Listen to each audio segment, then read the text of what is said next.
මාදාබර මිත්‍රමිත්‍රිය ඔබ සැමට ප්‍රීතිමත් සබත් දවසක් ප්‍රාර්ථනා කරනවා. උන්වහන්සේ තවත් අවස්ථාවක් අපට දී තිබෙනවා ශුද්ධ ලියවිල්ල ඉගෙන ගන්නට. අපි ඇත්තටම හරිම වාසනාවන්තයි. මොකද උන්වහන්සේ අපට සියල්ල එල්දරව් කර දී තිබෙන නිසා.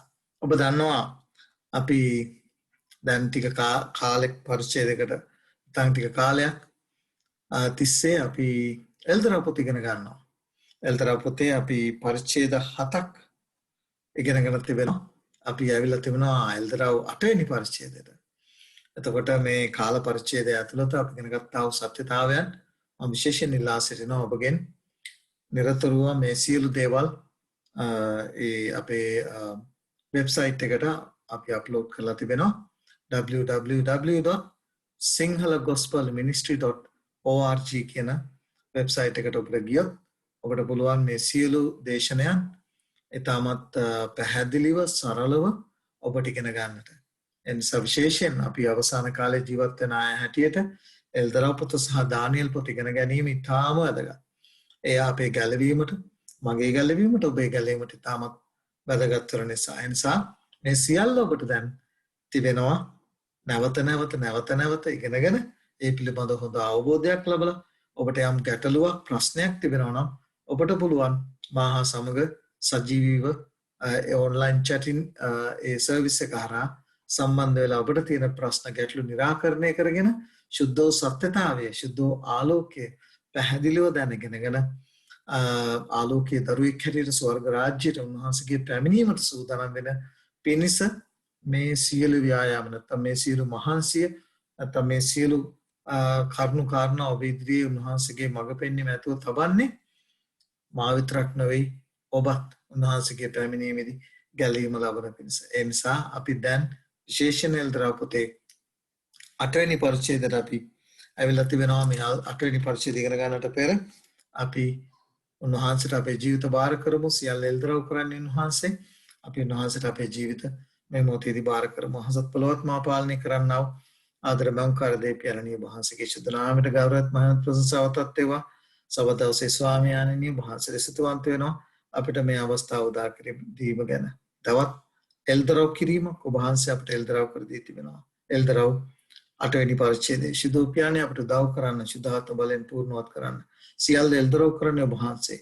සත්‍ය කරා මුළු සත්‍ය කරා මඟ පෙන්වන්නේ ශුද්ධාත්මයන් වහන්සේ. නිසා මේ මොහොතේදී අපි ඔබ වහන්සේගේ පාද පාවුන්ට ඇවිල්ලා අපේ ජීවිතය යටත් කරන අතර ශුද්ධාත්ම බලෙන් අප පූර්ණවත් කරලා අපට ඔබ වහන්සේගේ සුදු සත්‍යතාවයේ තේරුම් ගන්නට අපට බලය ශක්තිය මඟ පෙන්වීම දානය කරන්නට කියලා එළමින් විශේෂයෙන් කතා කරන්නා වූ මාත් අසන්නා වූ නරඹන්නා වූ සියලු දෙනාගේ සිත් පොළඹවලා ඔබ වහන්සේගේ පැමිණීමට සූදානම් වෙන්න අපට ආශිර්වාද කරන්නට කියලා එළමින් බාර වෙන්නේ කැපෙන්නේ යේසුස් වහන්සේගේ අතිශය උතුම් වූ ප්‍රේමණීය වූ නාමයෙන්. ආමෙන්.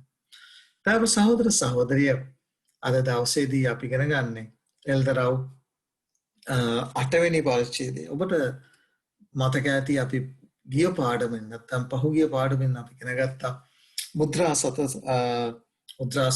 සම්බන්ධව අපි ඉගෙන ගත්ත මුද්‍රා 6යි අතරම අපි ඉගෙන ගත්තේ එල්දරව් 6 වෙනි පරිච්ඡේදේ. ඊට පස්සේ ඒ 6 වෙනි මුද්‍රාවට එනවත් එක්කම අපි මොකද වුනේ?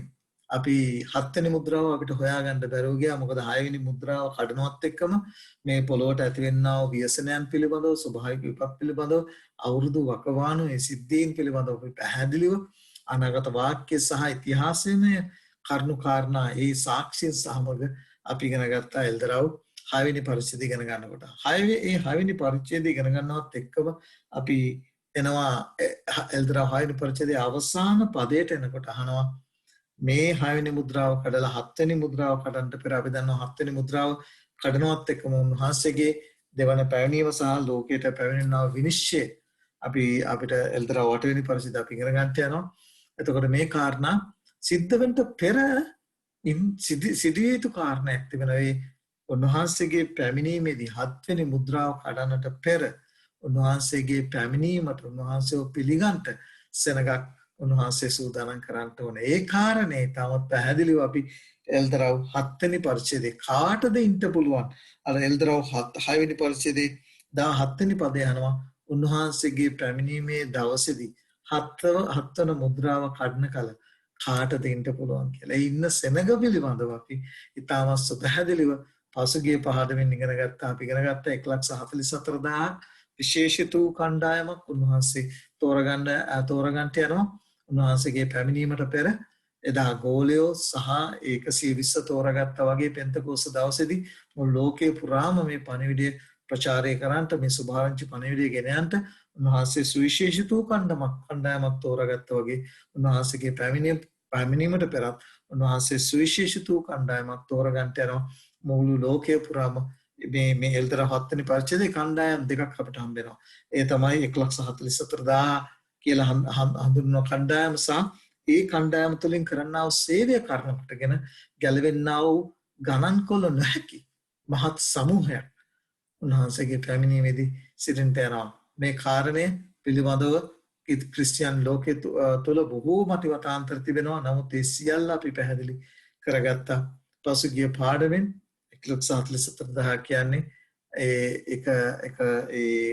කණ්ඩායමක් නියෝජනය කරන අංකයක් නිසා ඒ ගණන ස්ථිර ගණනක් නොවන බව අපි පැහැදිලිව දැන ඉගෙන ගත්තා. ඒ නිසා මේ කාරණා සමගින් අපි ඉගෙන ගත්තා ඒ කණ්ඩායම කරන සේවය කරනකොටගෙන මිලකල නැත්තම් ගණන් කොළ නොහැකි මහත් සමූහයක් ගැලවෙන්න යන බව.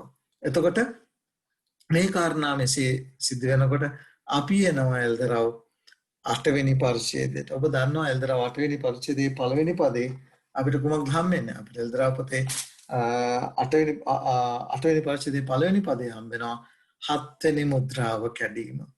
හරි පුදුමාකාරයි මේ එල්දරව් පොත. මොකද හැම කාරණයක්ම තාම සුපැහැදිලිව හරි ලස්සනට පිළිවෙලට හරි ලස්සනට ලියලා තිබෙනවා. දැන් ඔබට පේනවා 8 වෙනි පරිච්ඡේදයේ පළවෙනි පදේ මම කියවන්නට කැමතිද කියනවා උන්වහන්සේ 7 වෙනි මුද්‍රාව කැඩූ කල පැය භාගයක් පවන ස්වර්ගෙහි නිශ්ශබ්දතාවයක් විය. මේ කාරණයවත් අපි අපේ අවධානය යොමු කරන්නට යනවා. ඔබට මම පැහැදිලි කරපු කාරණයක් තමයි මේ 7 වෙනි මුද්‍රාව කැඩුවහම ඒ සිද්ධිය තමයි උන්වහන්සේගේ දෙවන පැමිණීම. එතකොට මේ උන්වහන්සේගේ දෙවන පැමිණීමට පෙර සිදු විය යුතු කාරණය තමයි විනිශ්චය. උන්වහන්සේ ඒ දැන් කරන්නා වූ ස්වර්ගීය මණ්ඩපයේ කරන්නා වූ සේවය උන්වහන්සේ අවසන් කරන්නට සමානයි. සබයන් උන්වහන්සේ දැන් කරන්නා වූ ස්වර්ගීය මණ්ඩපයේ කරන්නා වූ සේවය අවසන් කරනවත් එක්කම තමයි ඒ කිරීමේ සංකේතය තමයි 7 වෙනි මුද්‍රාව කැඩීම. එතකොට මේ 7 වෙනි මුද්‍රාව මේ එල්දරව් පොතේ 8 වෙනි පරිච්ඡේදයේ පළවෙනි පදයේ සිට 3 වෙනි පදයේ දක්වා කතා කරලා ඊට පස්සේ කතා කරනවා හොරණෑ සත සම්බන්ධව. එතකොට ඒක හරි ලස්සනයි. මොකද ඒකට හේතුව මේ ඉස්සරලම 7 වෙනි මුද්‍රාව කඩනවා උන්වහන්සේගේ සේවයේ අවසන් කිරීම හරි ලස්සනට පෙන්වුම් කරනවා. හැබැයි ඒ සේවය අවසන් කරන්නේ මේ ලෝකෙට උන්වහන්සේ විනිශ්චය තීන්දුව කරලා එක කාදා මේ සෑම මුද්‍රාවකින් සෑම හොරණෑමකින්ම අපි ඉගෙන ගන්නට යනවා උන්වහන්සේගේ විනිශ්චය එක කොටස් වලට නැත්නම් එක කණ්ඩායම් වලට උන්වහන්සේගේ විනිශ්චය උන්වහන්සේ විනිශ්චය කළ ආකාරය නැත්නම් විනිශ්චය කළ ආකාරය පහුගියාව තුළ විනිශ්චය කරන ආකාරය. මොකද උන්වහන්සේගේ විනිශ්චය උන්වහන්සේ අවසන් කරන්නට ඕනේ උන්වහන්සේගේ පැමිණීමට පෙර. එතකොට දැන් ඔබට මම විශ්වාස කරනවා ඔබට පැහැදිලි වෙන්න ඇති කියලා. 7 වෙනි මුද්‍රාව එල්තරව් 8 වෙනි පරිච්ඡේදයේ පළවෙනි පදයේ සිට 3 වෙනි පදයේ දක්වා අපිට කතා කරනවා උන්වහන්සේ 7 වෙනි මුද්‍රාව කඩනවායි කියලා.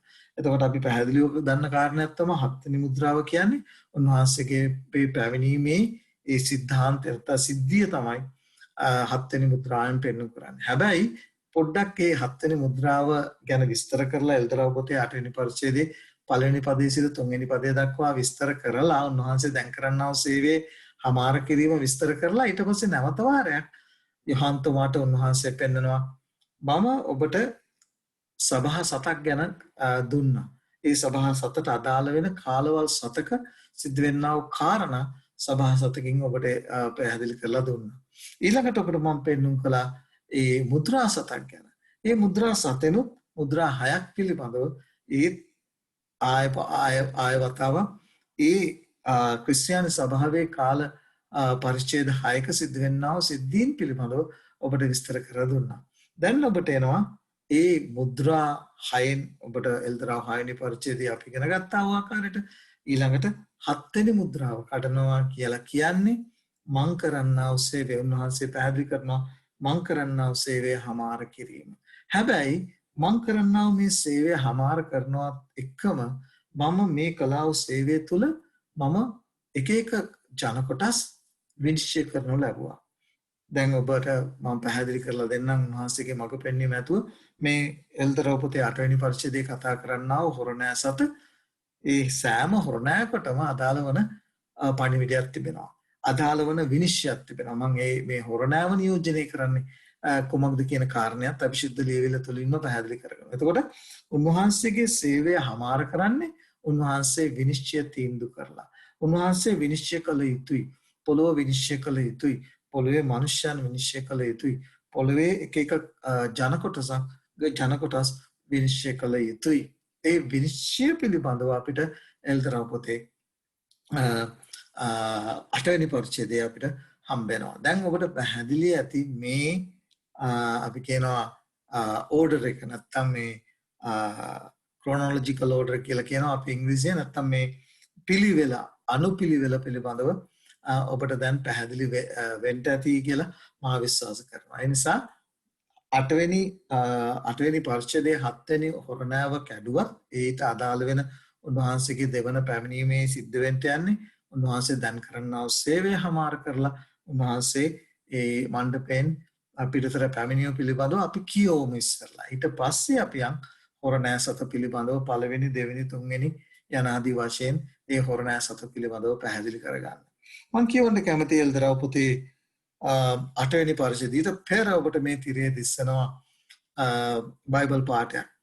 එල්දරව් පොතේ 10 වෙනි පරිච්ඡේදයේ 7 වෙනි පදයේ මෙන්න මේ ආකාරයෙන් කියනවා සත්වෙනි දේවදූතයාගේ ශබ්ද කිරීමේ දවස්වලදී ඔහු පිමින්ට යන කල දෙවියන් වහන්සේ තමන්ගේ මෙහෙකරු ප්‍රපේතවරුන්ට ප්‍රකාශ කළ යහපත් ආරංචිය ලෙස උන්වහන්සේගේ රහස සම්පූර්ණ වී තිබේ කියාද කීවේය.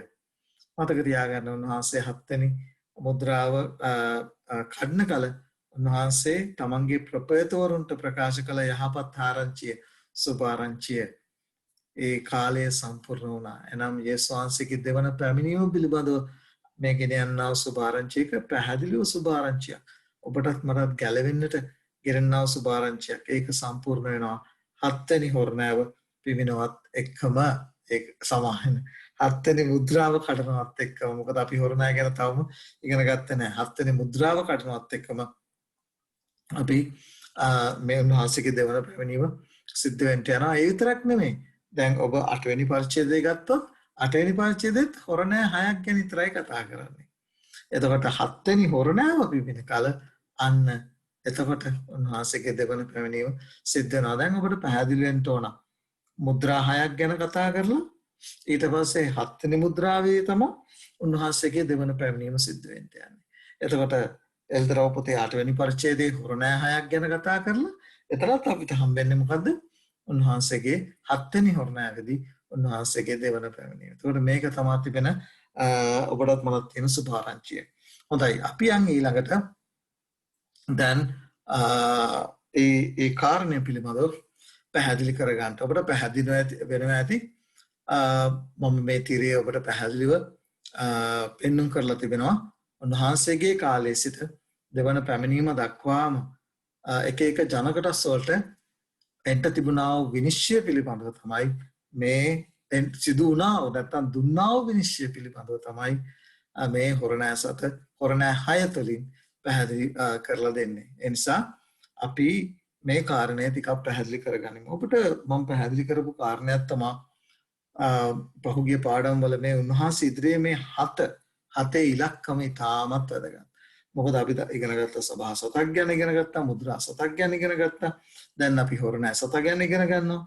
එතකොට අපි දන්නවා 7 වෙනි ඉලක්කම 8 වෙනි ඉලක්කම උන්වහන්සේ ඉදිරියේ විශේෂතයි. අපි ඒ ගැන ඉගෙන ගත්තා. 7 වෙනි ඉලක්කම උන්වහන්සේ සම්පූර්ණත්වයේ ගණන හැටියට උන්වහන්සේ ශුද්ධ ලේවිලේ ලියා තිබෙනවා. උන්වහන්සේට සුවිශේෂිත ඒ ගණන හැටියට දීලා තිබෙනවා. අපි ඉංග්‍රීසියෙන් කියනවා lucky 7 කියලා. එතකොට අපි මේක ඊටමත් වටින ඉලක්කමක් ඇරෙන මනුෂ්‍යත් අතරත් පිළිඅරගෙන තිබෙන නිසා උන්වහන්සේ විශේෂයෙන් මේ 7 වෙනි දවස 7 කියන ඉලක්කමට උන්වහන්සේ සුවිශේෂීතත්වයක් දක්වපු නිසා තමයි උන්වහන්සේගේ ශුද්ධ වූ මැවීමේ සලකුණ ස්මාරකය ලෙසත් උන්වහන්සේ ශුද්ධ සබත් දවස දීලා තිබෙනවා. ඒ නිසා අපි මේ පිළිබඳව පැහැදිලිව තේරුම් ගත යුතුයි. මිනිස්සු කනගාටු කරන තමයි බොහෝ ක්‍රිස්තියානි අය මේ පිළිබඳව පැහැදිලි අවබෝධයක් තාමත් එයට නොමැතිකම ඒක ඊටමත් කනගාටුවට කාරණයක්. ඒ නිසා දැන් අපි යන් ඒ කාරණතන් එල්දරව් පොතේ 8 වෙනි පරිච්ඡේදයේ 5 වෙනි පදයේ සිට කතා කරන්නා වූ ඒ 7 වෙනි මුද්‍රාව කඩපුවා. මොකද 7 වෙනි මුද්‍රාව කඩලා 8 වෙනි පරිච්ඡේදයේ 5 වෙනි පදයේ සිට 3 වෙනි පදයේ දක්වා 7 වෙනි මුද්‍රාව කඩනවත් එක්කම සිද්ධ වෙන්නා වූ කාරණයක් අපිට පෙන්වන්න කරනවා. ඊළඟට තමයි අපිට එල්දරව් පොතේ 3 වෙනි පරිච්ඡේදයේ එල්දරව් පොතේ 8 වෙනි පරිච්ඡේදයේ 3 වෙනි පදයේ සිට හොරණෑ සම්බන්ධව සාකච්ඡාව අපිට හම්බෙන්නේ පිළිබඳව පැහැදිලි කිරීම හම්බෙන්නේ. ඒ නිසා ඔබට මේක හරියට සීරීස් එකක්. මේක දිගටම යනවා. මොකද එල්දරව් 8 වෙනි පරිච්ඡේදයෙන් පටන් ගන්නා වූ පළවෙනි එල්දරව් පොතේ 8 වෙනි පරිච්ඡේදයේ 1 වෙනි පදයේ සිට 3 වෙනි පදයේ දක්වා ඒ 7 වෙනි මුද්‍රාව කැඩීම පිළිබඳව කතා කරනවා. ඒ කතා කරනවත් එක්කම ඒ පිළිබඳව සිද්ධ වෙනා සිද්ධීන් කතා කරනවා. ඊළඟට එල්දරව් 8 වෙනි පරිච්ඡේදයේ 3 වෙනි පදයේ සිට අපිට හම් වෙනවා හොරණෑ ගැන කතා කරනවා. 9 වෙනි පරිච්ඡේදයේ ඉවර වෙන කම්ම 9 වෙනි පරිච්ඡේදයේ ඉවරනවත් එක්කම අපිට 6 වෙනි හොරණෑව දක්වා පමණයි එත අපිට හම්බෙන්නේ එල්දරව් පොතේ 8 සහ 9 6 වෙනි පළවෙනි හොරණෑව සිට 6 වෙනි හොරණෑව දක්වා පමණයි 8 සහ 9 වෙනි පරිච්ඡේදවල අපි ඉගෙන ගන්න යනවා. හැබැයි අද දවසේදී අපි ඉගෙන ගන්න යන්නේ පළවෙනි හොරණෑ 4 සම්බන්ධව පමණයි. මොකද 5 සහ 6 අපිට හම්බෙන්නේ එල්දරව් 9 වෙනි පරිච්ඡේදය. ඒ පිළිබඳව අපි දීර්ඝ ලෙස අපි ඊළඟ පාඩමේදී සාකච්ඡා කරන්න යනවා. ඒ නිසා අපි හැමින් මේ ගමන යමු. මොකද ඊටමත් පැහැදිලිව මේ කාරණා තේරුම් ගත යුතු කාරණා නිසා. දැන් ඔබගේ මේ තිරිය ඔබට දිස්සනවා ඒ 7 වෙනි මුද්‍රාව අපිට හම් වෙනවා එල්දරව් පොතේ 8 වෙනි පරිච්ඡේදයේ 1 වෙනි පදයේ සිට 5 වෙනි පදයේ නෙමෙයි 3 වෙනි පදයේ දක්වා. ඊළඟට හොරණෑ 7 පිළිබඳව අපිට හම් වෙනවා එල්දරව් පොතේ 8 වෙනි පරිච්ඡේදයේ 6 වෙනි පදයේ සිට 5 වෙනි පදයේ 3 වෙනි පදයේ සිට අපිට දීර්ඝව හම් වෙනවා. ඊළඟට එල්දරව් 10 වෙනි පරිච්ඡේදයට ගියාම කුඩා පොත සම්බන්ධව අපිට හම් වෙනවා. එල්දරව් 11 වෙනි පරිච්ඡේදයට ගියාම සාක්ෂිකරුවන් පිළිබඳව හම් වෙනවා. මේ කාරණා අපි නිවි හැනෙල්ල ඉතාමත් පැහැදිලිව ඉගෙන ගනිමු.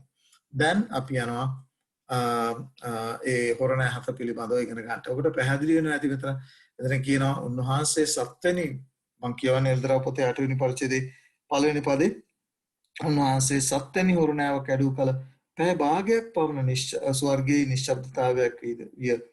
තවද දෙවියන් වහන්සේ ඉද්දී සිටින දේවදූතයන් 7 දෙනා දුටුමි. ඔවුන් හොරණෑ සතක් ගෙනන ලද්දේය. දැන් පළවෙනි කාරණේ අපි හොයාගමුකෝ. මේ පැය භාගය කියන්නේ මොකක්ද කියන කාරණේ. දැන් ඔබට මතක ඇති අපි ශුද්ධ ලේවිල්ලේ විශේෂ නානාර්ථ වාක්‍ය ගණනය කරනකොට ඔබ දන්න කාරණයක් තමයි මේක ටිකක් සමහර අයට ටිකක් ගැටලුකාරී වෙන්න පුළුවන් මේ ගණනය කිරීම. මොකද මේ පිළිබඳව සමහර අය රියුවලටපත් වෙනවා මේ ගණන් හදනකොට. සමහර අය ගණන් වලට එච්චර දක්ෂතාවයක් දක්වන්නේ නැති නිසා. අපි දන්නවා ශුද්ධ ලේවිල්ලේ පැහැදිලිව කියනවා අනාගත වාක්‍ය ඉගෙන ගැනීමේදී ගණන් කතාව පොතේ මේ පිළිබඳව මම වෙන පාඩමකදී පාඩමක පැහැදිලිව සඳහන් කර තිබෙනවා. විශේෂයෙන් අනාගත වාක්‍ය ගණනය කිරීමේදී බයිබල් පාඩ අරගෙන පෙන්ලා දීලා තිබෙනවා. උන්වහන්සේ පැහැදිලිව කියනවා ගණන් කතාව පොතේ දවසට අවුරුද්දක් බැගින් ගණන් කරන්ටේ කියලා. කියන්නේ අනාගත වාක්‍ය ඉගෙන ගැනීමේදී දවස සමානයි අවුරුද්දක්. එතකොට දවස අවුරුද්දක් නම් අපි පැය 24ක් කියන්නේ දවසක්නේ. එතකොට මෙතන කියනවා පැය භාගික. එතකොට ඔබට මේක අනිවාර්යයෙන්ම හරව ගන්න ඕන පැය ගණන් වලට. ඒ නිසා මම ඔබව වියුලටපත් කරන්නට කල්පනා කරන්නේ නැහැ. නමුත් මම ගණන් හැදුවා. ඒ නිසා ඔබට මේ ගණනේ මම කියන්න. යම් කෙනෙකුට අවශ්‍යතාවයක් තියෙනවා ටිකක් වෙහෙස වෙලා මේ ගාන හදාගන්න ඕනේ.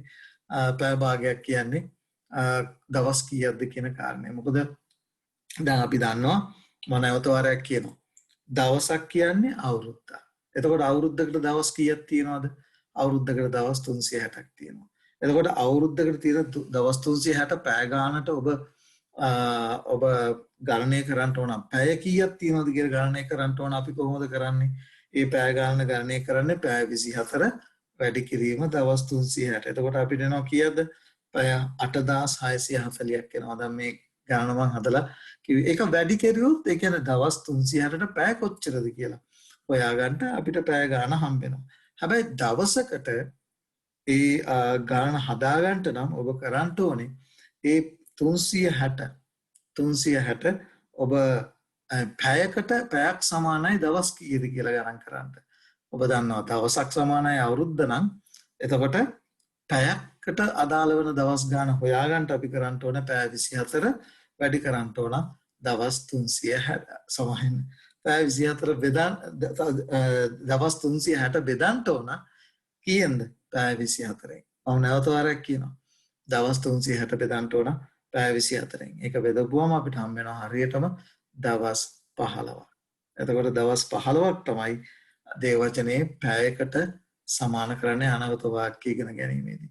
එතකොට පැය භාගයක් නිශ්ශබ්දතාවයක් තිබුණායි කියලානේ කියන්නේ. එතකොට පැය භාගයක් හරියට අපිට දවස් 15 භාගයක් අපි ගත්තොත් දවස් 7ක්. එතනත් 7 විශේෂත්වයක් තිබෙනවා. බලන්න උන්වහන්සේ මේ ඊටම සියුම්ම මේ සියලු කාරණා පැහැදිලිව ලියා තිබෙනවා. ඊළඟට මේ කාරණය ඔබත් මමත් තේරුම් ගත යුතු කාරණය තමයි බලන්න මේ සිද්ධිය නැත්තම් මේ දැන් අපි හොයාගත්තනේ දවස් 7ක කාල පරිච්ඡේදයක නිශ්ශබ්දතාවයක් තමයි අපිට මෙතන සඳහන් වෙන්නේ. හැබැයි මේ තව දිගට අපි කියවන්නට ඕනේ. මොකක්ද මේ සිද්ධිය? මොකක්ද මේ පෙනෙන දර්ශනය?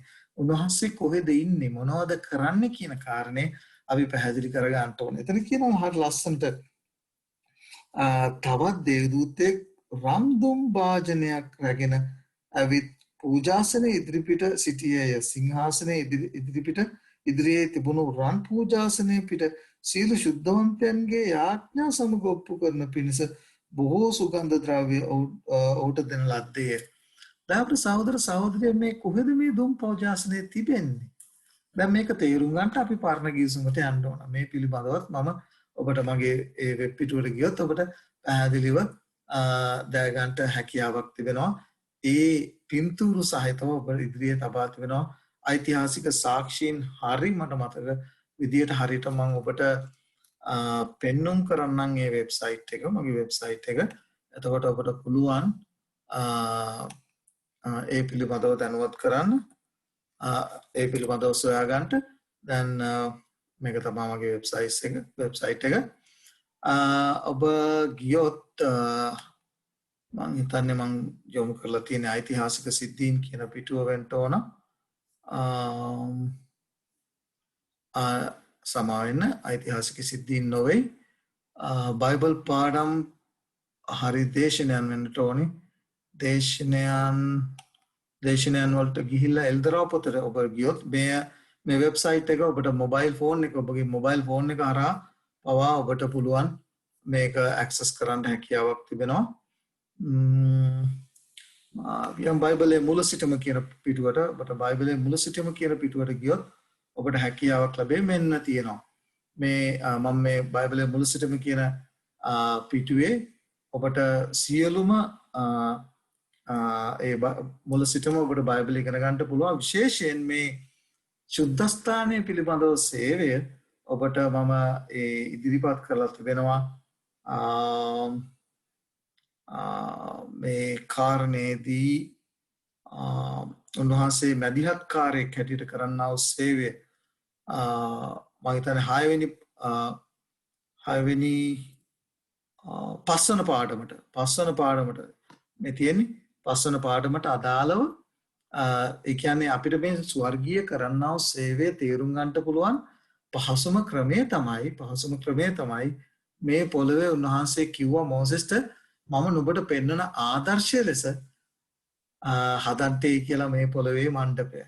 එතකොට ප්‍රධාන දේ තිබුණේ කොහෙද? ස්වර්ගයේ ආදර්ශය මෝසෙස්ට දුන්නා හදන්නේ කියලා. ඒ නිසා ඔබට පේනවා ඇති මේක තමයි මේ මණ්ඩපයේ ස්වර්ගයේ තිබෙනා වූ ආදර්ශය මෝසෙස් හඳුනු ලැබිය. දැන් ඔබට පේනවා ඇති මේ කාරණේ මේ පිටත මළුව මේ මණ්ඩපයේ ශුද්ධස්ථානය සහ අතිශුද්ධස්ථානය තිබුණා. ඊළඟට ඔබට පැහැදිලි වෙනවා ඇති මෙන්න දුම් පූජාසනය. මේ අතිශුද්ධස්ථානයේ තිබුණු දේ ඔබට පේනවා ඇති මෙන්න මේ දුම් පූජාසනය ගැන තමයි කවුද කතා කරන්නේ? මේ එතන ශුද්ධස්ථානයේ තිබුණා මේ දුම් පූජාසනය ගැන තමයි මේ ශුද්ධ ලීවිල්ල කතා කරන්නේ. හැබැයි මේ පොළොවේ නෙවෙයි. ස්වර්ගයේ දේ තමයි කාටද පෙන්වන්නේ? ඒ යොහාන් තුමාට පෙන්වනු ලැබී. ඒ නිසා අපි යන් දැන් ඒ අපේ ප්‍රධාන ඉගැන්වීමට නැත්නම් ප්‍රධාන බයිබල් පාඨයට ඔබට පැහැදිලි ඇති දැන් මේ පූජාසනයේ ස්වර්ගයේ තිබෙනා ශුද්ධස්ථාන තිබෙනා පූජාසනයේ සිද්ධ වෙන කාරණයක් මේ හත්වෙනි මුද්‍රාව විවෘත කරනවත් එක්කම ස්වර්ගයේ සිද්ධ වෙන ශුද්ධස්ථානයේ නැත්නම් ස්වර්ගීය මණ්ඩපයේ සිද්ධ වෙනා වූ කාරණයක් පිළිබඳව තමයි මෙතන කතා කරන්නේ. මොකද්ද වෙන්නේ? මෙතන පැහැදිලිව කියන සිංහාසන ඉදිරියේ තිබුණා වූ පූජාසනයේ පිට සියලු ශුද්ධවන්තයන්ගේ යාඥා සම ඔප්පු කරන පිරිස බොහෝ සුගන්ධ ද්‍රව්‍ය ඔහුට දෙන ලද්දේ. සුගන්ධ ද්‍රව්‍යයේ ධූමය ශුද්ධවන්තයන්ගේ යාඥා සමග දේව දූතයාගේ අතින් දෙවියන් වහන්සේගේ ඉදිරියට නැග්ගේය. බලන්න පරණ ගිවිසුමේ මේ දුම් පූජාසනයේ සුන්දුම් පූජාසනයෙන් පෙන්වු කරේ ශුද්ධවන්ත දෙවියන් වහන්සේගේ දරුවන්ගේ යාඥා පැය 24 පුරාම ස්වර්ගයට එසෙන බව. ඒක සංකේතවත් කළේ දැන් ඒක පැහැදිලිව අපි ඒ මෙහි තේරුම් ගත්තොත් තමයි ඔබට හැකියාවක් ලැබෙන්නේ මේ බයිබල් පාඨය කියනා වූ ඒ සේවය තේරුම් ගන්නට. ඒක පැහැදිලිව මම ඒ දේශනය තුළින් ඔබට පෙන්වනවා වූ වෙබ්සයිට් එකට ගියොත් ඔබට පුළුවන් ඒ දේ දැනගෙන ගන්න. ඒ නිසා දැන් ඒ ස්වර්ගයේ මොකද වෙන්නේ? එතනදී කාගේද දෙවියන් වහන්සේගේ දරුවන්ගේ ආඥා කොහටද? ශුද්ධ නැත්නම් ඒ ස්වර්ගීය මණ්ඩපයට එසවෙනවා දැක්කා. ඔබට මතක ඇති අපි ඉගෙන ගත්තා මීට පෙර කුමක්ද? උන්වහන්සේ වෙනුවෙන් ජීවිතය පූජා කළා වූ අයගේ ලේ උන්වහන්සේ ඉදිරියේ මොරගසනවා. එකෙන් පෙන්වන්න කරන්නේ නැහැ මරිච්ච අය ජීවත් වෙනවා කියන කාරණේ. අපි ඉගෙන ගත්තා ඒක ආබෙල් ගැන කතා කරද්දිත් එතන කතා කරනවා ආබෙල්ගේ ලේ ඔබට විරුද්ධව කෑ ගහනවා කියලා ඒ කායින්ට. එතකොට එතෙන් පෙන්වන්න කරන්නේ උන්වහන්සේ යුක්තිය ඉෂ්ට කරන්න ඕන. උන්වහන්සේ වෙනුවෙන් ජීවිතය පූජා කළා වූ උන්වහන්සේ වෙනුවෙන් ජීවිතය පරිත්‍යාග කළා වූ වේද සාක්ෂිකයන් වෙනුවෙන් යුක්තිය ඉෂ්ට කරන්න ඕන. ඒ නිසා මම කිව්වේ මේ එල්දරව් පොතේ 8 වෙනි පරිච්ඡේදය අපිට හම්බෙන්නේ උන්වහන්සේගේ විනිශ්චය උන්වහන්සේගේ දරුවන්ට පීඩා කළා වූ අය වෙනුවෙන් උන්වහන්සේ කළා වූ විනිශ්චය තමයි මේ එල්දරව් 8 වෙනි පරිච්ඡේදය හම්බෙන්නේ. හැබැයි මේ 7 වෙනි මුද්‍රාව කඩනවත් එක්කම තමයි මේ සිද්ධිය මේ යොහාන් තුමා දකින්නේ. මොකද ඒකට හේතුව උන්වහන්සේගේ විනිශ්චය සෙනග වෙනුවෙන් එක ජන කොටස් වෙනුවෙන් තීන්දුව කරලා ඒ විනිශ්චය ඔවුන්ට ඒ විනිශ්චයේ දඬුවම ඔවුන් පිට පමුණුවලා උන්වහන්සේගේ සේවය අවසන් කිරීම තමයි 7 වෙනි මුද්‍රාව. මොකද අවසන් කරන්නේ කොහොමද කරන්නද? ඔබවත් මාව ස්වර්ගයට ගෙන යන්න මේ ලෝකෙට එන පිණිස. නිසා හරි ලස්සනට එතන පැහැදිලි කරනවා පූජාසනේ මම කියවන පස්වෙනි පදේ කියවන්නේ ඔව් පස්වෙනි පදේ වෙනකම තියෙනවා ඒ මුද්‍රාව කැඩීම පිළිබඳව නැත්නම් 7 වෙනි මුද්‍රාව කැඩීමේ ඒ කැඩීමේදී ස්වර්ගයේ සිද්ධ වෙනා වූ සිද්ධිය පිළිබඳව දේවදූතයන්ගේ දුම් පූජාසනේ රැගෙන පූජාසනයෙන් ගින්නෙන් එක පුරවා පොළොවට හෙළුවේ. එවිට ගර්ජනාද ශබ්දද විදුලියද පොළොව කම්පාද විය. මතක තියාගන්න දයාවර සහෝදර සහෝදරිය දැන් අපිට එල්දරව් පොතේ 8 වෙනි පරිච්ඡේදය හම්බ වෙනවා උන්වහන්සේගේ විනිශ්චය. මොකද උන්වහන්සේ වෙනුවෙන් ජීවිතය පූජා කළා වූ ජීවිතය දුන්නා වූ අය වෙනුවෙන් යුක්තිය ඉෂ්ට කරන්නට ඕන විනිශ්චය කරන්නටම ඕන. ඒ උන්වහන්සේගේ දරුවන්ට පීඩා කළා වූ අයට දඬුවම් දෙන්නටම ඕන. නැත්නම් ඒ අයට විරුද්ධව තිබෙනා වූ විනිශ්චය උන්වහන්සේ මේ හොරණෑ 7 තුලින් නැත්නම් හොරණෑ 6 තුලින් හරි ලස්සනට ඉදිරිපත් කරනවා. මම විශ්වාස කරනවා ඔබට මේ තාක් දුරට ඉදිරිපත් කළා වූ කාරණා තේරෙන්න ඇති කියලා. ඔබට ගැටලුවක් තිබෙනවා නම් නැවත ඔබගෙන් ඉල්ලා සිටිනවා මේ පිළිබඳව ඔබට යම් ගැටලුවක් තිබෙනවා නම් මගේ වෙබ්සයිට් එකට ගිහිල්ලා රෙජිස්ටර් වෙලා ඔන්ලයින් චැටින් පහසුකම් ඔබට දී තිබෙනවා මා සමග සම්බන්ධ වෙන්නට. හැකියාවක් තිබෙනවා. අපි සුද්ධ ලියවිල්ල තුලින්ම කරුණු කාරණා පැහැදිලි කර ගන්න අවශ්‍යයි. දැන් අපි යනවා පළවෙනි හොරණෑවට. හොඳට අවබෝධ කර ගන්න. දැන් මේ ඔබට ඒ බයිබල් පාඩය තිරිය දිස්සෙනවා. අපි යන් දැන් මේ හොරණෑවෙන් පෙන්눔 කරන්නේ මොකද්ද කියන කාරණේ තේරුම් ගන්නට. මම මේ බයිබල් පාඩය කියවන්නට යන්නේ නැහැ. ඔබට මේ තිරිය දිස්සෙන්ට සලස්සලා තිබෙන්නේ. ඔබට තිබෙන මොකද කාලය ඉතාමත් කෙටියෙන් මම ඔබට මේ සියල්ල දෙන්නට අවශ්‍ය නිසා ඔබට මේ සියලු බයිබල් පාඩ මේ තිරියේ දිස්සෙනවා. ඒ නිසා ඔබට පුළුවන් මේ බයිබල් පාඩ කියවලා මේ පිළිබඳව තේරුම් ගන්න. බලන්න හොරණෑව පිඹීමෙන් පෙන්눔 කරනවා කාරණා කීපයක්. ඔබ ඉදිරියේ තබා තිබෙනවා. ගණන් කතා පොතේ පැහැදිලිව 10 වෙනි පරිච්ඡේදයේ 2 වෙනි පදයේ කියනවා ජනතාව එක්රැස් කිරීම සඳහා හොරණෑව පරණ ගිවිසුමේ පිළිගනු ලැබුවා. ඊළඟට ඒ ගණන් කතාව පොතේ 10 වෙනි පරිච්ඡේදයේ 9 වෙනි පදයේ මේකනේ කිව්වේ මේවා මනුෂ්‍ය අර්ථකථන නොවේ. දැන් මම වුණත් මම කවදාවත් මම ගොඩක් පරිස්සම් වෙනවා මගේ අර්ථකථන නොදෙන්න. මොකද මම ඒ කවදාවත් කරන්නේ නැහැ. සුද්ධ ලියවිල්ලෙම මේ සියලු අර්ථකථන දීලා තිබෙන හොරණෑවකින් පෙන්눔 කරන්නේ මොකද්ද? හොරණෑවෙන් පිබින්නේ කිරීමෙන් පෙන්눔 කරන්නේ මොකද්ද? ඒ සියල්ල අපි සුද්ධ ලියවිල්ල තුලින්ම අවබෝධ කරගත්තොත් අපිට පහසුයි මේ එල්දරව් පොතේ තියෙන කරුණු කාරණා තේරුම් ගන්නට. ඒක තමා ක්‍රමවේදයේ දේව වචන ඉගෙන ගැනීමේ ක්‍රමවේදය. මනුෂ්‍ය අර්ථකථන දේව වචනේ පැහැදිලි කරන්න අවශ්‍ය නැහැ. ගණන් කතාව පොතේ 10 වෙනි පරිච්ඡේදයේ 9 වෙනි පදයේ මනුෂ්‍යයන්ට අනුතුරු අඟවන්ට හොරණෑව පිබිනු ලබනවා. බලන්න යුද්ධයක් පිළිබඳව ඊළඟට විනිශ්චය පිළිබඳව අනුතුරු අඟවන්ට හොරණෑව පිබිනු ලබනවා. බලන්න මේ සංකේතය තුලින් පවා උන්වහන්සේ උත්සාහ කරන ඔබටත් මටත් අනුතුරු අඟවන්ට. ඊළඟට බලන්න ආයෙ කතා කරන ගණන් කතාව පොතේ 10 වෙනි පරිච්ඡේදයේ 10 වෙනි පදයේ උත්සව පිළිබඳව දඬුවම පිළිබඳව ඊළඟට පූජා සමරුව පිළිබඳව මනුෂ්‍යයන්ට දන්වන්ට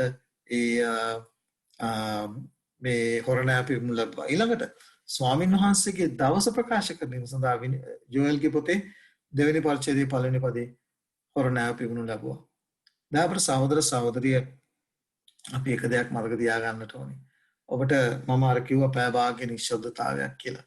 ඔබ දන්නවද පරණ ගිවිසුමට ගිහිල්ලා අපි ඉගෙන ගත්තොත් මේ පූජකයා මාලිගාවට ඇතුල් වෙලා ඒ මාලිගාවේ තමන්ට බාර දුන්නා වූ කොටස සේවය අවසන් කරලා නැවත එළියට එනතුරු ඒ සෙනඟ නිශ්ශබ්දව හිටියායි කියලා කියනවා.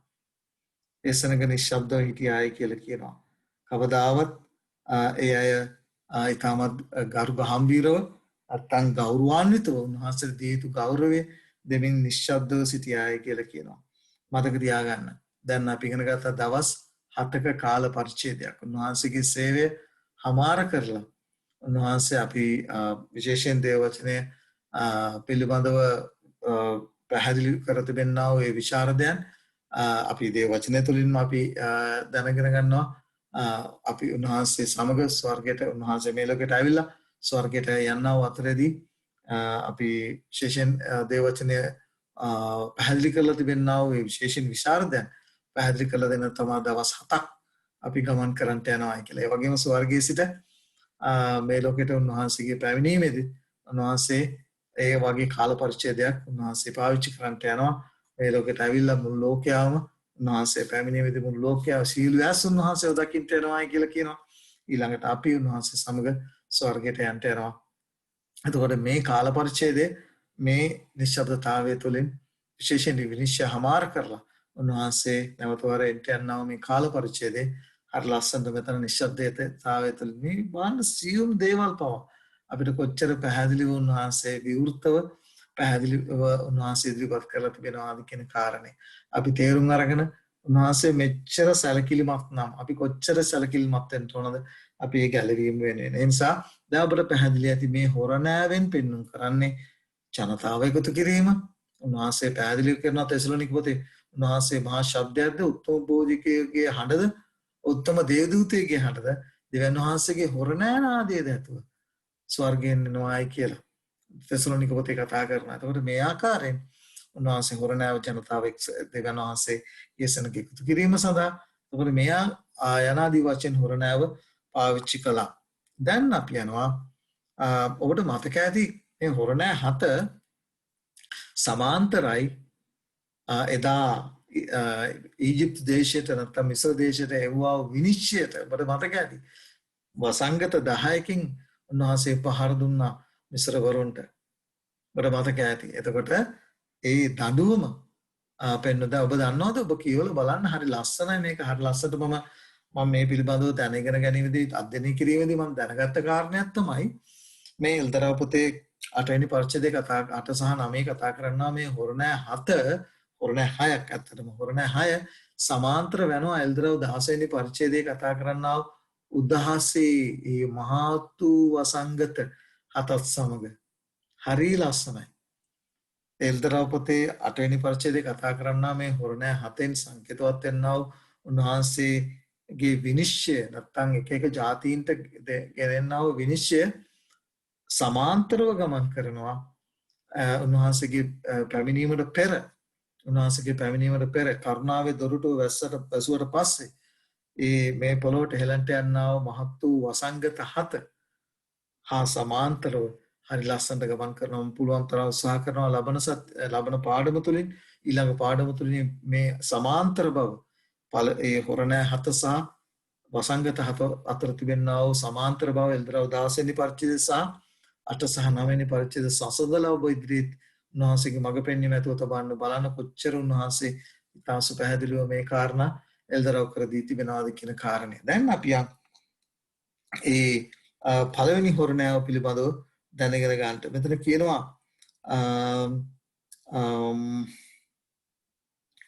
පළමු හොරණෑව අපිට හම්බෙන්නේ එල්දරව් පොතේ 8 වෙනි පරිච්ඡේදයේ 6 වෙනි පදේ. 6 වෙනි පදේ අපිට හම්බෙනවා පළවෙනි හොරණෑව. එතන කියනවා උන්වහන්සේගේ විනිශ්චය සමායන මං කියවන්නම් ඒ 7 වෙනි පදේ මං කියවන්න කැමතියි. 7 වෙනි පදේ කියනවා හොඳයි මම යන්නම් මේ ඔබට තිරේ දිස්සනවා. මෙතන අපිට හම්බෙනවා ඒ පළවෙනි හොරණෑ 7 නැත්නම් 1 2 3 4 කියන හොරණෑ ටික අපිට හරි ලස්සනට හම්බෙනවා. අපි ඒක දැන් ඉගෙන ගමු. හොඳයි.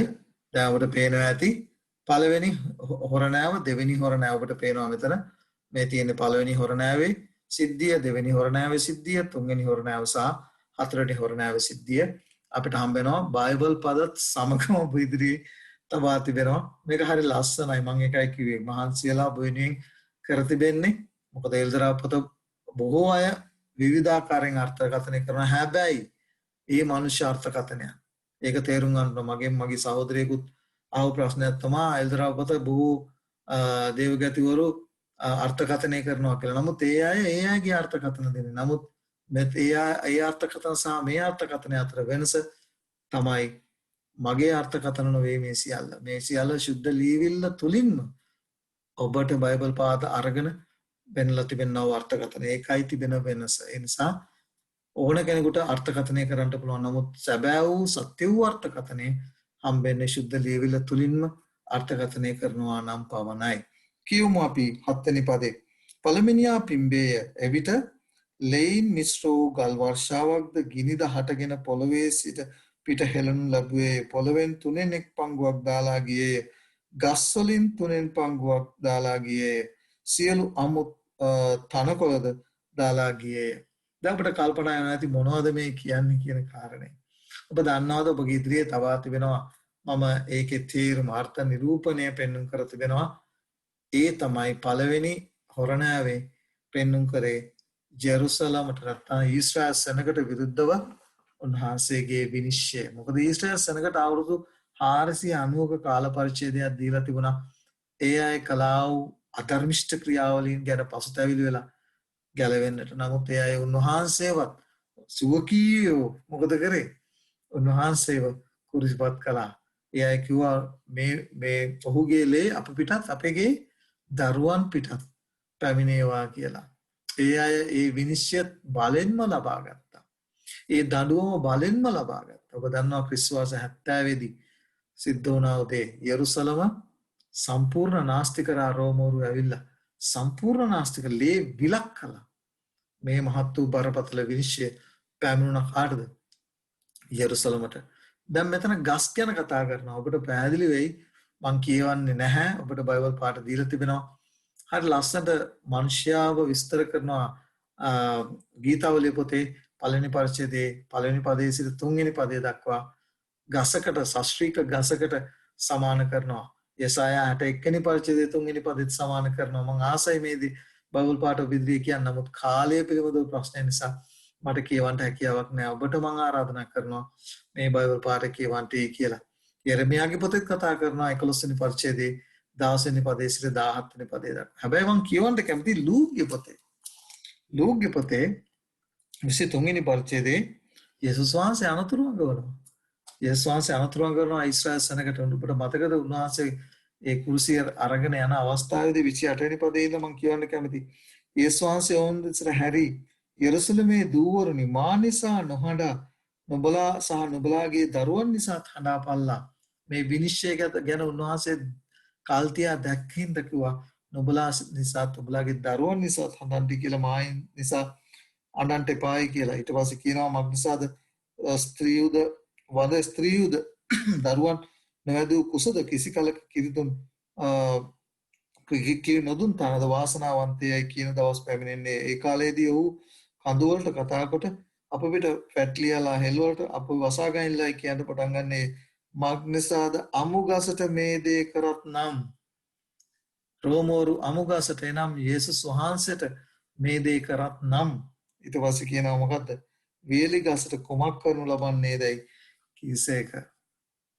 යේසුස් වහන්සේට මෙසේ රෝමෝරු කරා නම් ඊශ්‍රායල් සෙනගට කොහොම කරනවාද කියන අනතුරු ඇඟවීම, ඒ මහත් වූ විනිශ්චය පිළිබඳ අනතුරු ඇඟවීම උන්වහන්සේ දවසේදී කළා. ඒකයි කිව්වේ මා නිසා නොහඬා නුඹලා නිසා නුඹලාගේ දරුවන් නිසා හඬා බලලා. උන්වහන්සේ දැනගෙන හිටියා ඊශ්‍රායල් සෙනගට මේ බරපතල විනිශ්චය පැමිණෙන බව. ඒ අය පසුතැවිලි නුනොත් පසුතැවිලි වුණේ නැහැ. ක්‍රිස්තුවස 34 දී අපි දන්නවා ස්තේපන්ට ගල් ගසා මරණු ලැබුවා. උන්වහන්සේගේ කරුණාවේ කාලය ඔවුන්ට ලැබුණා වූ කරුණාවේ කාලය එතනින් අවසන් වුණ ජාතියක් හැටියට ඒ අවස්ථාවේදී අන්න ජාතීන් වෙතට සුභාරංචිය ප්‍රකාශ කළා. ක්‍රිස්තුවස 70 දී ඊශ්‍රායල් සෙනගව විසිරුණු ලැබුවා. සම්පූර්ණ යෙරුසලම ලේවිලක් බවට පත් වුණා. මේ මහත් වූ විනිශ්චය තමයි ඒ පළවෙනි හොරණෑවෙන් පෙන්වු කළේ. මම එකනේ කිව්වේ මතක තියාගන්න. උන්වහන්සේගේ පැමිණීමට පෙර දිය යුතු විනිශ්චය උන්වහන්සේ දී තිබෙනවා මේ ජන කොටස් වලට. දැන් අපිට පේනවා ඇති දෙවෙනි හොරණෑව මම කියවන්න කැමති එල්දරව් 8 වෙනි පරිච්ඡේදයේ මම කියවන්න කැමති 8 වෙනි පදේ එල්දරව් 8 වෙනි පරිච්ඡේදයේ 8 වෙනි පදේ දෙවෙනි දෙව්තයාද පිම්බේ එවිට ගින්නෙන් ඇවිලෙන මහත් කන්දක් වූ වැනි දෙයක් මොහොතේ හෙන්නු ලැබුවේ. මොහොතෙන් 3 පංගුවක් ලේවුනේය. මොහොතේ සත්‍යයන්ගෙන් එනම් පණ ඇති සතුන්ගෙන් 3 පංගුවක්ද මලෝය.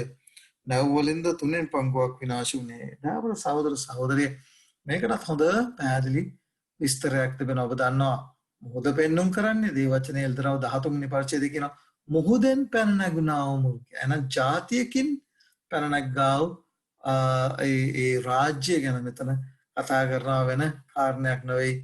ඔබට මතක ඇති රෝමයට උන්වහන්සේ දුන්නා වූ මහත් වූ විනිශ්චය නැත්නම් රෝම රාජ්‍යයට දෙවියන් වහන්සේගේ සෙනගව නාස්ති කරපු නිසා උන්වහන්සේව කුරුසිපත් කරපු නිසා ක්‍රිස්තු වර්ෂ 428 සිට ක්‍රිස්තු වර්ෂ 468 දක්වා කාල පරිච්ඡේදයක ඇති වුණා මේ මහත් වූ නැත්නම් ඒ නාස්තිය රෝම රාජ්‍ය නාස්ති කරලා දැම්මා. නැත්නම් ඒ බරපතල විනිශ්චය රෝම රාජ්‍ය විරුද්ධව පැමිණියා. එතන බබිලෝනිය ගැන කතා කරනවා. ඔබ දන්නවද පේත්‍රස්තුමා බව කතා කරලා තියෙන රෝමයට බබිලෝනිය කියලා? මම ඔබගේ අවධානය යොමු කරන්න කැමතියි බයිබල් පාඩයට. අපි කවුරුත් නොහිතන බයිබල් පාඩයක්. පේත්‍රස් කතා කරනවා රෝම අධිරාජ්‍යයට රෝමානු අධිරාජ්‍යයට බබිලෝනිය කියලා. මම කියවන්න කැමති පේත්‍රස්ගේ පොතේ 5 වෙනි පරිච්ඡේදයේ 13 වෙනි පදේ කියනවා නුඹලා සමග තෝරාගනු ලැබූ බබිලෝනියේ සිටින තැනැත්ති නුඹලාට ආචාර කරන්නීය. අතරම මේ කාරණය රෝමයේ සිටියා වූ එතනත්තියකට කතා කරනවා පේත්‍රස්තුමා. ඒ නිසා අලුත් ගිවිසුමේ පැහැදිලිව කතා කරනවා ඒ වියවුල රෝම අධිරාජ්‍ය තුන්නා වේවුල ගැන පැහැදිලිව කතා කරනවා පේත්‍රස් තුමා. ඒ නිසා මේක වෙන කාරණයක් නෙවෙයි. මෙතන පැහැදිලිව කතා කරනවා මුහුදෙන් පැන නැග්ගා වූ අධිරාජ්‍ය වෙන කවුරුත් නෙමේ රෝම අධිරාජ්‍ය. මෙතන පැහැදිලිව ඒ පීඩාවේදී විශේෂයෙන් විනිශ්චය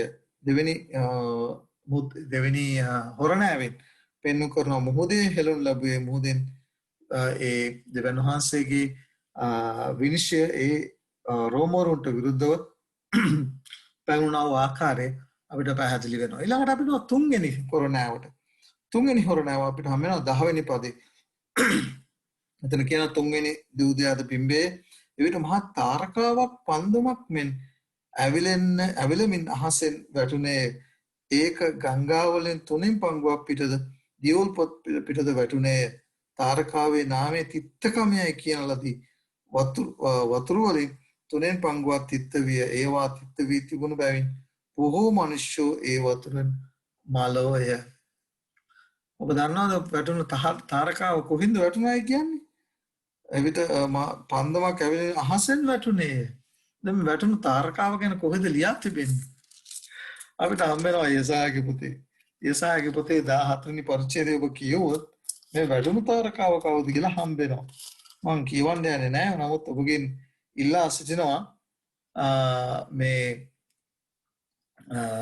යසායාගේ පොතේ 14 වෙනි පරිච්ඡේදයේ 12 වෙනි පදයේ සිට කියවලා බලන්න මේ වැටළු තාරකාව කවුද කියලා. දෙවියන් වහන්සේගේ සිංහාසනයට උඩින් තමන්ගේ සිංහාසනය හදා ගන්න ඕනේ කියලා කතා කළා වූ එල්දරව් පොතේ 14 වෙනි යසායාගේ පොතේ 14 වෙනි පරිච්ඡේදයේ 12 සිට කියවුවොත් අලුයම පුත්‍රය නුඹ ස්වර්ගයේ වැටුණු හැටි මම කියවන්ට යන්නේ ඔබගෙන් ඉල්ලා සිටිනවා. යසායාගේ පොතේ 14 වෙනි පරිච්ඡේදයේ 12 සිට 19 දක්වා අපිට කිව්වොත් වෙන කවුරුත් නෙමෙයි එතන සාතන් ගැන කතා කරනවා. සාතන් වැටිලා මොකද වුණා කියලා කියන්නේ. තාරකාව වැටුණට පස්සේ ඒකෙන් ගංගාවලින් නැත්තම් මහා මුලා කිරීම සාතන් මුළු සෙනගව මුලා මධ්‍යකාලීන යුගයේ සභාව දූෂ්‍ය කරා වැරදි ඉගැන්වීම් ගැනලා මෙතන කියනවා කුමක්ද උනායි කියලා. ඒවා තිත්තකම බොහෝ මිනිස්සු වලින් මලෝය ආත්මික මරණය ආත්මික මිය යෑම බොහෝ දෙනෙකුට අයත් වුණා. අද බොහෝ කිතුරුවන් මොකද වෙලා තියෙන්නේ?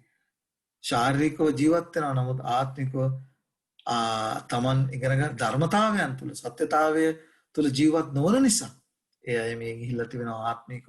මේ දේ පිළිබඳව තමයි ඒ අයට විරුද්ධව පැමිණ තිබෙනා ඒ විනිශ්චය පිළිබඳව සාතන්ට විරුද්ධව විනිශ්චය සහ සාතන් විසින්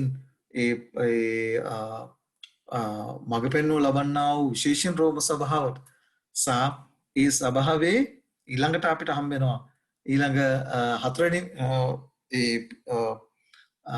හොරණෑව. ඒ පළමු 3 වෙනි හොරණෑවෙන් රෝම සභාවට විරුද්ධව සාතන් විසින් පාලනය කරන්නා වූ නැත්නම් සාවිතන් විසින් පොළොමොළ තිබෙන්නා වූ ඒ රෝම සභාව ඇතුළු විශේෂයෙන් වතිකානු කාරණය තාමත් පැහැදිලිව විනිශ්චය පැහැදිලි වෙනවා. එතන හරිය ලස්සනට විස්තර කරනවා කොයි ආකාරයෙන්ද ඒ තුන්වෙනි දේවදූතයාගෙන් ඒ කාරණය කොච්චර ලස්සනට එතන පැහැදිලි කරලා තිබෙනවද කියලා ඒක අපිට පැහැදිලි වෙනවා. ඊළඟට මම කියවන්න කැමති 4 වෙනි ඒ හොරණෑව 12 වෙනි පදය අපිට හම්බ වෙනවා. එවිට ඉරෙන් 3 පංගුවක්ද සඳෙන් 3 පංගුවක්ද තාරකාවලින් 3 පංගුවක්ද පහර ලැබුවේ මෙසේ වුණේ ඒවායින් 3 පංගුවක් අඳුරවන පිණිසත් දවාලෙන් 3 පංගුවක් නොබැවලෙන පිණිසත් රාත්‍රියත් එසේමය. දැන් සහෝදර සහෝදරිය රෝමානු සභාවට විරුද්ධව උන්වහන්සේ ඒ කලාව විනිශ්චයට පසුව ඔබ තේරුම් ගන්න ඕන. ඊට පස්සේ අපි දන්නවා මේ රෝමානු සභාවත් එක්කම මොකක්ද ආවේ? රෙප්‍රමාදු ආගම් බිහි වුණාද මොනවාද වෙලා තිබෙන්නේ මේ ප්‍රොටෙස්ටන්ත සභාවලට? ඒවා මියගිය තත්වයකට තමයි නැත්නම් ඒ රෝමානු සභාවත් එක්ක එකතු වෙලා ක්‍රියා කරන්නා වූ ආකාරය දෙවියන් වහන්සේගේ සෙනඟට දැන් මෙතන අපිට හම් වෙන ඉර සඳ සහ තරු දේව වචනේ බයිබල් පාඩ අපට දීලා තිබෙනවා සූර්යයාට නැත්නම් උන්වහන්සේ සූර්යයේ පලිහක් කියලා කියන කතා කරනවා උන්වහන්සේ ඉරට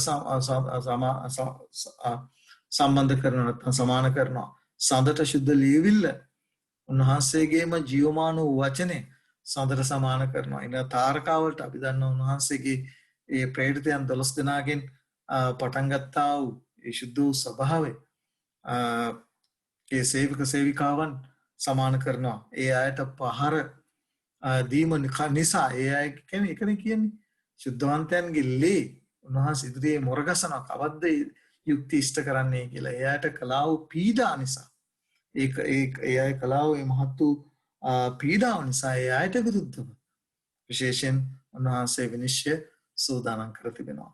දයාබර සහෝදර සහෝදරිය ඊට පස්සේ අපිට මේ 4 වෙනි හොරණෑවත් සමගම අපිට ඒ 8 වෙනි පරිච්ඡේදය හමාර වෙනවා. ඔබ ඉදිරියේ Tamanට කැමති මම ඊළඟට 9 වෙනි පරිච්ඡේදය අපි ඉගෙන ගන්නවා 5 වෙනි හොරණෑව සහ 6 වෙනි හොරණෑව.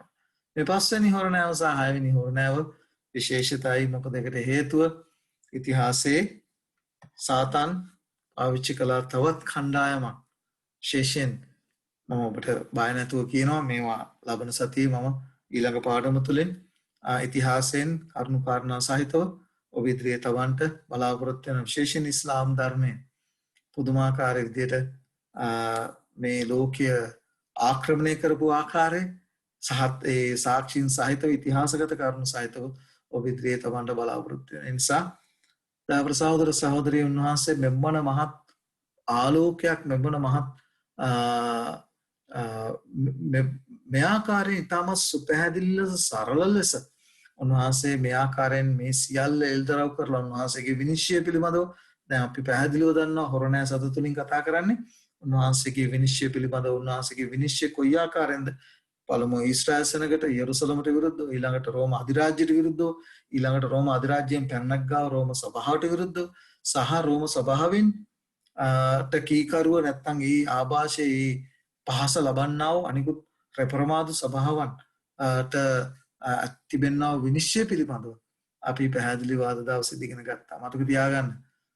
උන්වහන්සේගේ ආරාධනය ඒ සිළු දෙනාට තවමත් තිබෙනවා. දේව වචනේ කියනවා තවද මාගේ සෙනගෙනි උන්වහන්සේ කතා කරන ඇගේ පාප වලට හවුල් නොවන පිණිස ඇගේ පීඩාවලට අසු නොවන පිණිසත් ඇගෙන් ඉවත්ව වරලා මේ කාරණා මේ ආකාරයෙන් මේ සියල්ල එල්තරව් කර තිබෙන්නේ වෙන හේතුවක් නිසා නෙමෙයි. දයාබර සහෝදර සහෝදරිය ඔබටත් මටත් ඒ පාප වලට ඒ පීඩාවලට අසු නොවන පිණිස ඇගෙන් ඉවත් වෙලා නැත්නම් ඒ අන්ධකාරයෙන් ඉවත් වෙලා ආලෝකයට පැමිණලා ආලෝකයේ දරුවන් හැටියට ජීවත් වෙන්න සත්‍යතාවය තුළ ජීවත් වෙන්නයි මේ සීල එල්දරව් කිරීම උන්වහන්සේ එල්දරව් කර තිබෙන්නේ. ඒ නිසා එසේ කරන්ට අපි උත්සාහවන්ත වෙමු. මොකද මේ සියලු කාරණා උන්වහන්සේ අපට දී තිබෙන්නේ කුමක් සඳහාද? උන්වහන්සේ අපට මේ සියල්ල දී තිබෙන්නේ අපේ ගැලවීම සම්පූර්ණ කර ගැනීම සඳහා. එසේ කරන්ට ඔබටත් මටත් උන්වහන්සේ කරුණාව ආශිර්වාද ප්‍රාර්ථනා කරනවා. ඔබ සමග ජේසුස් පිටයි.